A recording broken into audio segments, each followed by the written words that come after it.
जय माता दी। माँ की कृपा से ही भक्त का जीवन संवरता है।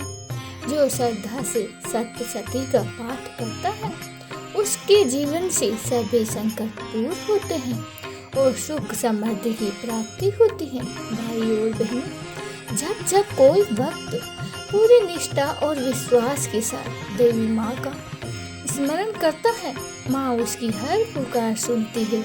आइए हम सब मिलकर माँ को स्मरण करें और 11 अध्याय का पाठ के माध्यम से उनके चरणों में अपनी भक्ति अर्पित करें। आप भी आंखें बंद कर माँ का ध्यान कीजिए। माँ की असीम कृपा से आपके घर में, परिवार में सुख, शांति और समृद्धि बनी रहे। हर शब्द को दिल से महसूस करें। यही माँ का आशीर्वाद पाने का सच्चा मार्ग है। आइए भक्तों, हम 11वां अध्याय देवताओं द्वारा देवी की स्तुति तथा देवी द्वारा देवता को वरदान। मैं भुवनेश्वरी देवी का ध्यान करती हूँ। उनके श्री अंगों की आभा प्रभात काल के सूर्य के समान है और मस्तक पर चंद्रमा का मुकुट है। वे उभरे हुए स्तनों और 3 नेत्रों से युक्त हैं। उनके मुख पर मुस्कान की छटा छाई हुई है और हाथों में वरद, अंकुश, पास एवं अभय मुद्रा शोभा पाते हैं। ऋषि कहते हैं, देवी के द्वारा वहाँ महादैत्यपति शुंभ के मारे जाने पर इंद्र आदि देवता आग्रह को आगे करके उन कात्यायनी देवी की स्तुति करने लगे। उस समय अभीष्ट की प्राप्ति होने से उनकी मुख कमल दमक उठे थे और उनके प्रकाश से दिशाएं भी जगमगा उठी थी। देवता बोले, शरणागत की पीड़ा दूर करने वाली देवी, हम पर प्रसन्न हो। संपूर्ण जगत की माता प्रसन्न हो। विश्वेश्वरी, विश्व की रक्षा करो। देवी, तुम ही चराचर जगत की आधारी हो। तुम ही इस जग का एक मात्र आधार हो, क्योंकि पृथ्वी रूप में ही तुम्हारी ही स्थिति है। हे देवी, तुम्हारा पराक्रम अलघनीय है। तुम्हारी ही जल रूप में स्थिर होकर संपूर्ण जगत को तृप्त करती हो। तुम अनंत बल संपन्न वैष्णवी शक्ति हो। इस विश्व की कारण भूता पराया माया हो। देवी, तुमने इस समस्त जगत को मोहित कर रखा है। तुम ही प्रसन्न होने पर इस पृथ्वी पर मोक्ष की प्राप्ति कराती हो। हे देवी, संपूर्ण विद्याएं तुम्हारे ही विभिन्न विभिन्न स्वरूपों में जगत में जितनी स्त्री हैं वे सब तुम ही हो। मूर्तियां तुम ही हो। जगदम्बे एकमात्र तुमने ही इस विश्व को व्याप्त कर रखा है। तुम्हारी स्तुति क्या हो सकती है। तुम तो स्तवन करने योग्य पदार्थों से परे एवं परमवाणी हो। जब तुम सर्व स्वरूपा देवी, सर्ग तथा मोक्ष प्रदान करने वाली हो, तब इसी रूप में तुम्हारी स्तुति हो गई। तुम्हारी स्तुति के लिए इससे अच्छी उक्तियां और क्या हो सकती हैं।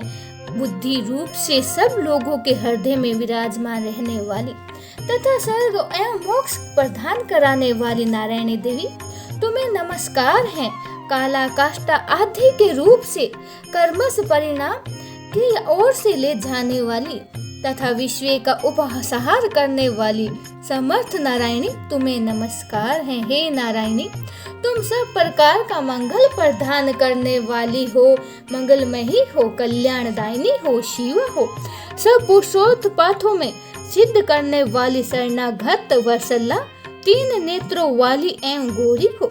तुम्हें नमस्कार है। तुम सृष्टि पालन और संहार की शक्ति भूता सनातनी देवी हो।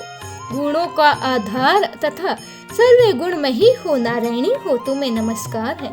शरण में आए हुए दीनों एवं पीड़ितों की रक्षा में संग्रह रहने वाली तथा सबकी पीड़ा दूर करने वाली नारायणी देवी, तुम्हें नमस्कार है। हे नारायणी देवी, तुम ब्रह्माणी का रूप धारण कर हंसों से जुटे हुए विमान पर बैठती तथा कुश मिश्रित जल छिड़कती रहती हो। तुम्हें नमस्कार है। हे मेश्वरी रूप से त्रिशूल, चंद्रमा एवं सर्प को धारण करने वाली तथा महान विशुभ की पीठ पर बैठने वाली नारायणी, हे देवी तुम्हें नमस्कार है। मोरों और मुर्गों से गिरी रहने वाली, महाशक्ति धारण करने वाली, कौमारी रूप धारणी, निष्पाप नारायणी तुम्हें नमस्कार है। शंख चक्र गदा और सड़ाघन धनुष स्वरूप उत्तम आयुधों को धारण करने वाली वैष्णवी शक्ति रूपा नारायणी तुम प्रसन्न हो जाओ, तुम्हें नमस्कार है। हाथ में भयानक महाचक्र लिए और दाढ़ों पर धरती को उठाए ब्राही रूप धारणी कल्याणमयी नारायणी तुम्हें नमस्कार है। भयंकर नरसिंह सिंह रूप से दैत्यों के वध के लिए उद्योग करने वाली तथा त्रिभुवन की रक्षा में संग्रह रहने वाली नारायणी तुम्हें नमस्कार है। मस्तक पर किरीट और हाथ में महावर्ज धारण करने वाली, सहस्त्र नेत्रों के कारण दिखाई देने वाली और वज्रासूत्र के प्राणों का अपहरण करने वाली इंद्र शक्ति रूपा नारायणी देवी तुम्हें नमस्कार है। शिव दूती रूप में दैत्यों की महती सेना का संहार करने वाली, भयंकर रूप धारण तथा विकराट गर्जना करने वाली देवी हे नारायणी तुम्हें नमस्कार है। दाढ़ों के कारण विकराल मुख वाली, मुंडमाला से विभूषित मुंडमर्धनी चामुंडा रूपा तुम्हें नमस्कार है। लक्ष्मी, लज्जा, महाविद्या, श्रद्धा, पुष्टि, सवधा, ध्रुवा, महारात्रि तथा महाअविद्या रूपा नारायणी तुम्हें नमस्कार है। मेधा, सरस्वती, वारा, भूर्ति, भारभरी, भूरे रंग की अथवा पार्वती, तामसी, नियता तथा ईशा रूपणी नारायणी तुम्हें नमस्कार है।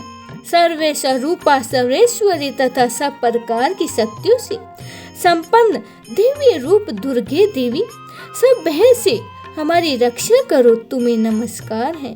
हे कात्यायनी, यह 3 लोचनों से विभूषित तुम्हारा सौम्य मुख सब प्रकार के भय से हमारी रक्षा करे तुम्हें नमस्कार है। हे भद्रकाली, ज्वालों के कारण विकराल प्रतीत होने वाली, अत्यंत ही भयंकर और समस्त असुरों का संहार करने वाला तुम्हारा त्रिशूल भय से हमें बचाए तुम्हें नमस्कार है। देवी जो अपनी ध्वनि से संपूर्ण जगत को व्याप्त करके दैत्यों की तेज को नष्ट कर देती है, वह तुम्हारा घंटा हम लोगों के पापों से उसी प्रकार रक्षा करो जैसे माता अपने पुत्र के बुरे कर्मों से रक्षा करती हैं।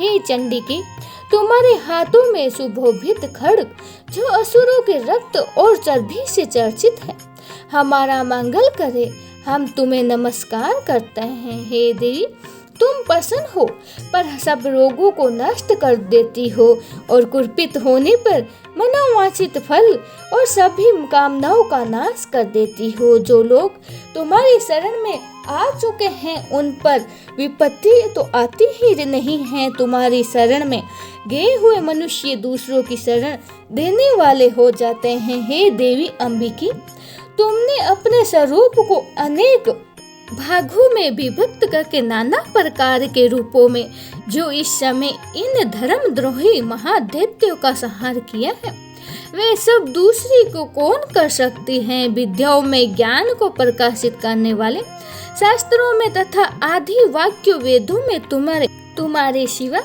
और किसका वर्णन है, तथा तुमको छोड़कर दूसरा कौन ऐसी शक्ति है जो इस विश्व को अज्ञान में घोर अंधकार से परिपूर्ण ममता रूपी गड्ढे में निरंतर ही भटकाता रहता है। जहाँ राक्षस और जहाँ भयंकर विश्व वाले सर्प, जहाँ शत्रु, जहाँ लुटेरों की सेना और जहाँ दावानल हो, वहाँ तथा समुद्रों के बीच में भी साथ रहकर तुम विश्व की रक्षा करती हो। हे विश्वेश्वरी, तुम विश्व का पालन करती हो, विश्व रूपा हो, इसीलिए संपूर्ण विश्व को धारण करती हो।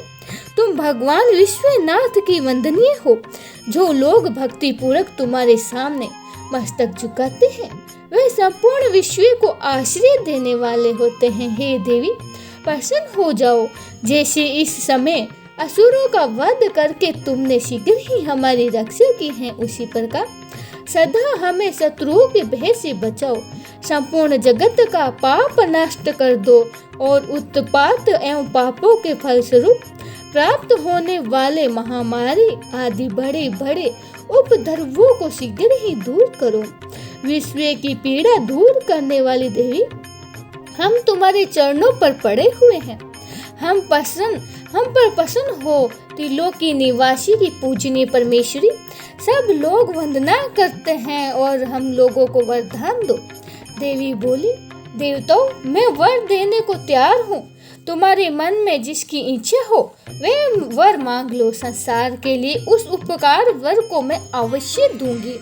देवता बोले, हे सर्वोपरि, तुम इसी प्रकार तीनों लोगों की समस्त बाधाओं को शांत करो और हमारे शत्रुओं का नाश करती रहो। हे देवी।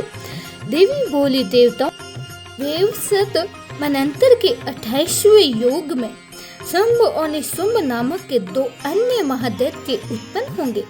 तब मैं नंद गोप के घर में उनकी पत्नी यशोदा के गर्भ से अवतीर्ण होकर विंध्याचल में जाकर रहूंगी और उन दोनों असुरों का नाश करूंगी। फिर अत्यंत ही भयंकर रूप से पृथ्वी पर अवतार लेकर मैं भी प्रचलित नाम वाले दानवों का वध करूंगी। उन भयंकर महादैत्य को भक्षण करते समय मेरे दांत अनार के फूल की भांति लाल हो जाएंगे। तब स्वर्ग में देवता और मृत्यु लोक में मनुष्य सदा ही मेरी स्तुति करते हुए मुझे रक्त दंतिका कहेंगे। फिर जब पृथ्वी पर 100 वर्ष के लिए वर्षा रुक जाएगी और पानी का अभाव हो जाएगा, उस समय मुनियों के सतवन करने वाले मैं पृथ्वी पर आयु निझा रूप से प्रकट होंगी और 100 नेत्रों से मुनियों को देखूंगी। अतः मनुष्य सताक्षी इस नाम से मेरा कीर्तन करेंगे। देवता, उस समय में अपने शरीर से उत्पन्न हुए शाखों द्वारा समस्त संसार का भरण पोषण करूंगी। जब तक वर्षा नहीं होगी तब तक मैं शाख ही सबके प्राणों की रक्षा करेंगे।